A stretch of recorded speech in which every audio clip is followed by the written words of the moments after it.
السلام علیکم ورحمۃ اللہ وبرکاتہ۔ الحمد للہ رب العالمین والصلاة والسلام علی رسولہ الکریم وعلی آلہ وصحبہ اجمعین۔ الحمدللہ ہم میں سے بہت سارے بھائی کتاب اللہ اور سنت رسول کو بنیاد مانتے ہیں، بلکہ اکثر مانتے ہیں۔ اب سوال یہ ہے کہ کتاب اللہ اور سنت رسول کو سمجھیں گے کیسے؟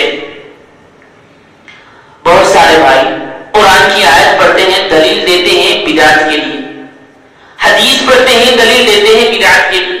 اکثر ایسا ہوتا ہے میلاد کے موقع پر، شب برات کے موقع پر، کئی ایسے مواقع ہمارے درمیان آتے ہیں، قرآن پڑھی جا رہی ہے، اللہ کا کلام پڑھا جاتا ہے، اللہ کے نبی صلی اللہ علیہ وسلم کی حدیث بیان کی جاتی ہے، اور دلیل کے طور پر ان چیزوں کو پیش کر کے ثابت کیا جاتا ہے کہ دیکھو اللہ کے نبی صلی اللہ علیہ وسلم نے ایسا کیا ہے۔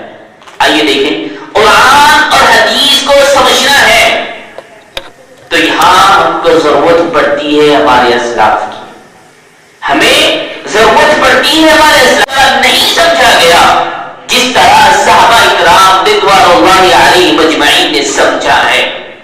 یہ منہج سلف کے راستے کو جب چھوڑا گیا، تاریخ گواہ ہے، قادیانیت جیسے لوگ پیدا ہوئے، جماعت مسلمین جیسے لوگ پیدا ہوئے، خوارج جیسے لوگ پیدا ہوئے، جہمیہ جیسے لوگ پیدا ہوئے، معتزلہ جیسے لوگ پیدا ہوئے، قدریہ جیسے لوگ پیدا ہوئے، تاریخ کے اندر اوراق بھرے پڑے ہیں، کئی فرقے وجود میں آئے جنہوں نے اپنی عقل سے اسلام کو سمجھا اور گمراہی کے راستے پہ چلے گئے۔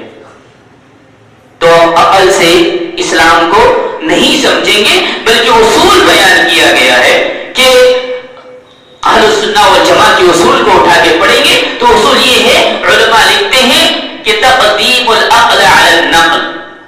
اگر کوئی شخص عقل سے کسی چیز کو سمجھتا ہے، یقیناً اس کے لیے گمراہی ہے۔ جیسا کہ کئی مثالیں آپ کے سامنے آتے ہیں، قرآن کی آیت پڑھی جاتی ہے، ایک مثال میں دیتے ہوئے آگے بڑھو کہ یا ایھا الذین آمنوا ابتغوا الیہ الوسیلہ۔ قرآن کی آیت ہے، کہتے ہیں اے لوگوں جو اللہ پر ایمان لائے، اللہ کا وسیلہ طلب کرو۔ قرآن کی آیت کے اندر وسیلے کا لفظ آیا۔ اب وسیلے سے مراد کیا ہے؟ کسی نے اپنی عقل سے کہا کہ نہیں ہمارے اکابرین بزرگان دین ہیں،